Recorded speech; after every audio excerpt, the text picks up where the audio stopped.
Hello guys, welcome to back my channel রাখি মণ্ডল রাখি mini blog.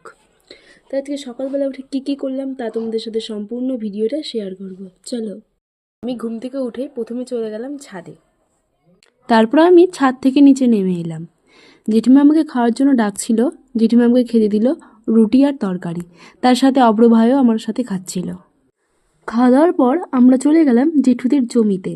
দেখো, জমিতে যাচ্ছি দাদা, আমি আর পূর্ণিমা। গাইস, আমি জমির দুই পাশে হাঁটছিলাম, দাদা আর আমি, কারণ দাদাদের জমিটা একটু ভিতরে ছিল তার জন্য।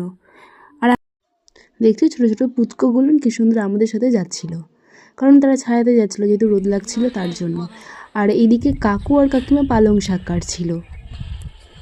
গাইস, আমি আমার নিজের মুখটা সেলফি ক্যামেরাতে দেখিয়ে নিলাম।